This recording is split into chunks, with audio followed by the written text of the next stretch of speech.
Good morning students. Today our topic is metals and non-metals.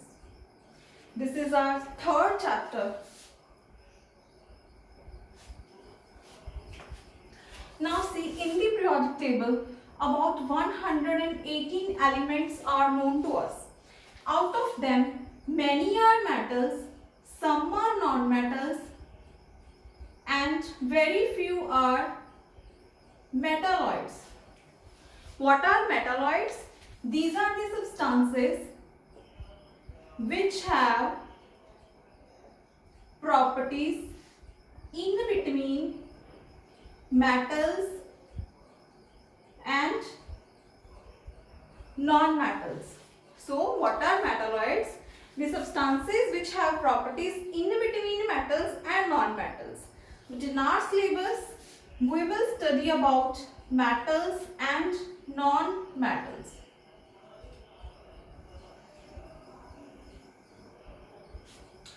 See, there are 118 elements. So how will you get to know that which is a metal and which is a non-metal? A very simple trick is there, that is find the number of valence electrons. If number of valence electrons is equal to 1, 2 or 3, then it is metal. As simple as it is. But if the number of valence electrons is equal to 4, 5, 6 or 7, then it is a non-metal. So it is very simple. If you have 1, 2 or 3 number of valence electrons, then it is a metal. And if you have 4, 5, 6, 7 number of valence electrons, then it is a non-metal. Now let us understand this by taking an example. Sodium, its atomic number is 11, configuration 281. It has 1 number of valence electrons, so it belongs to metal. Magnesium, atomic number 12, configuration 282. Again it has 2 number of valence electrons, so again it is a metal. Next, aluminium, configuration 283. It has 3 number of valence electrons, so it is a metal. Now look at the non-metals. Nitrogen, what is its atomic number? 7, configuration 25. It has 5 number of valence electrons, so it is a non-metal. Next example is oxygen. Atomic number 8, configuration 2, 6. It has 6 number of valence electrons, so it is a non-metal. Fluorine, configuration 2, 7. It has 7 number of valence electrons, so it is a non-metal.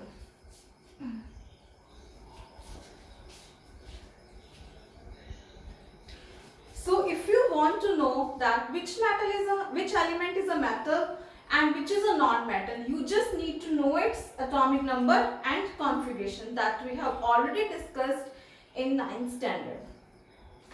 Next is the physical property, or you can say physical state. Physical state.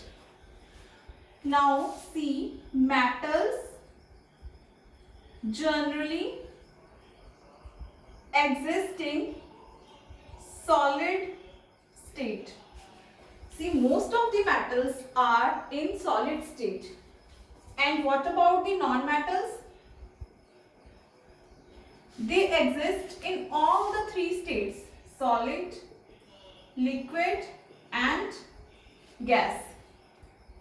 Now you already know the examples of gases: oxygen, hydrogen, nitrogen, etc. Liquid non-metal is bromine. This is important. Carbon, phosphorus, silicon, sulfur, these all are solid non-metals.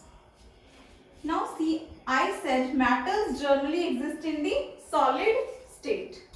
Why do metals generally exist in the solid state? Because they have strong forces of attraction between them. In 9th standard, we have done that in solid, particles are very close to each other. They are closely packed. And in liquids, particles are a bit away. Small spaces are there. And in gases, particles are very far apart. So as metals exist in the solid state, means their particles are very close to each other, means they have strong forces of attraction between them. But here are few exceptions. Metal mercury, that you have already seen in your thermometer. Mercury, gallium, these metals exist in the liquid state. This is very important from the examination point of view. Metals which are liquid are, that is, mercury and gallium. Now few more examples are there. Sodium and potassium are actually soft metals. They are so soft that they can be cut with knife. Is it clear? Physical state is done. Next property we'll talk about is luster. What do you mean by a word luster? Luster means shine. So metals possess luster. Metals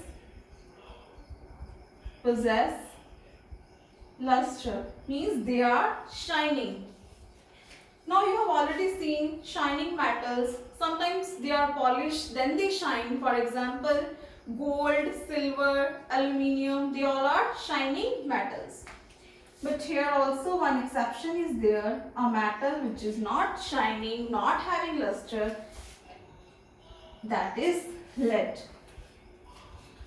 In contrast, non-metals are non-lustrous, that is, they look dull.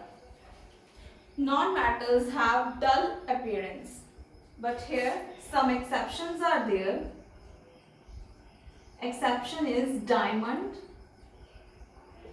iodine, graphite, etc.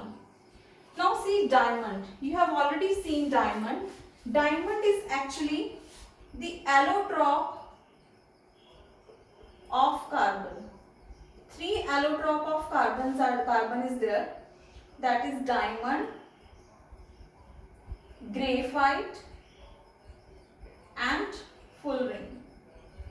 These we study in next chapter, but here you just need to know that carbon being non-metal, its allotrope diamond is very shining substance.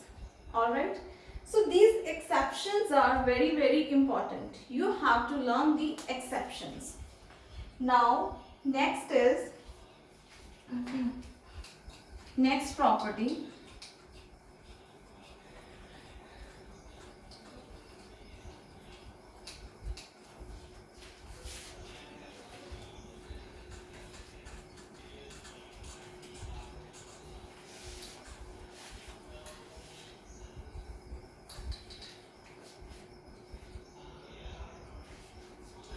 Next property is hardness.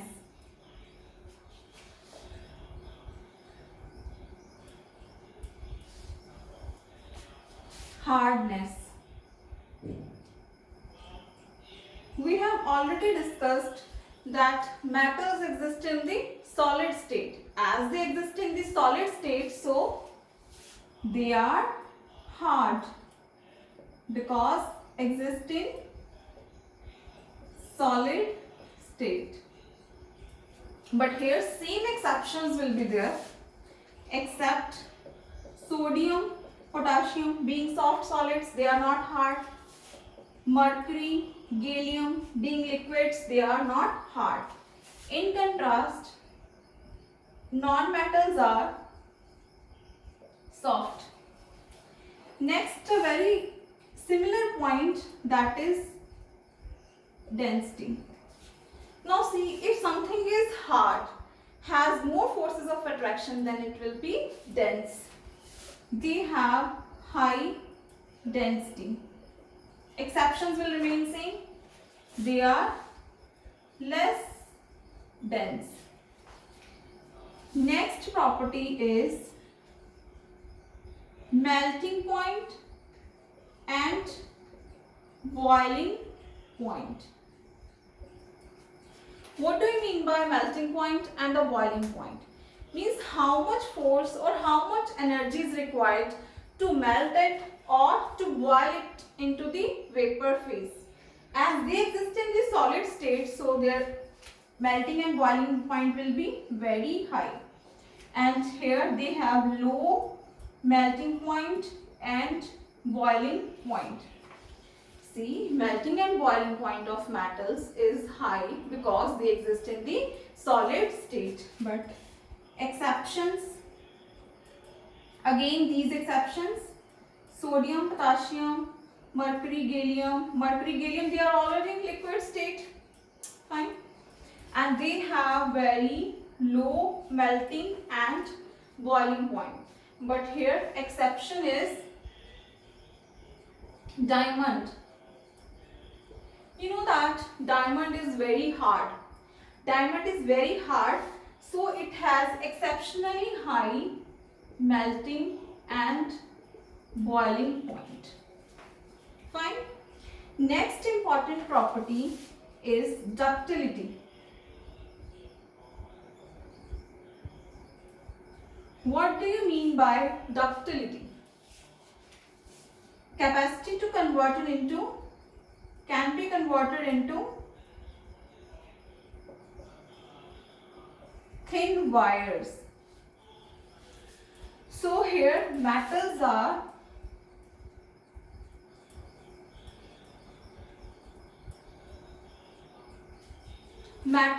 ductile, means they can be converted into thin wires. Now you see how electricity comes to your home through wires, and what kind of wires are there? Maybe copper wire. Okay. So examples are gold, silver, copper. Metals have tendency that they can be drawn into wires.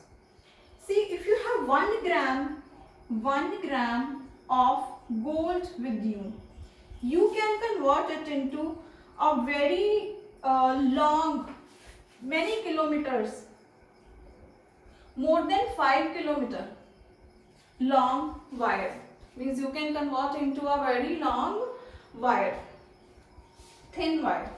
In contrast, non-metals are non-ductile, or they do not possess this property, means they cannot be drawn into the wires. Next important property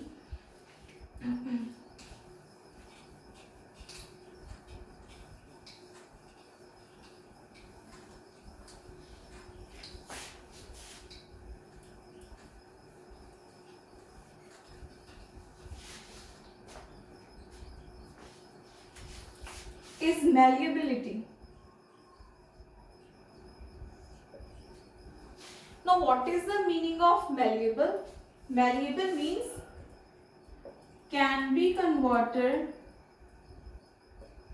into sheets. Metals are highly malleable. Metals can be converted into sheets. Metals can be converted into sheets. One most important daily life example is aluminium. You have seen your food being wrapped in the aluminium foil. Why is it so? Because that can be converted into thin sheets. Here exception is zinc. We cannot drop zinc into the sheets. And here non-metals are non-malleable, means they cannot be drawn into thin sheets.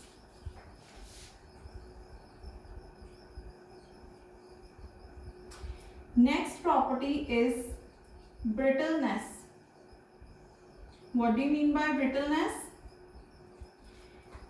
Brittleness means can be broken.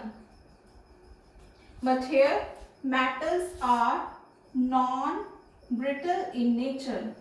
They are hard but cannot be broken easily. But here they are brittle. Is it clear?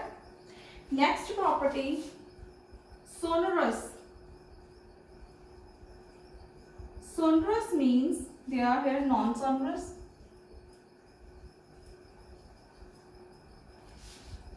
Sonorous means produce sound.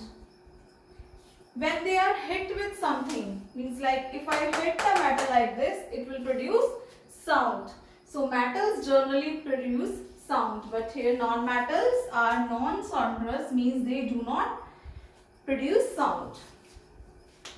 That's all for today. These are the few properties of metals and non-metals. Thank you.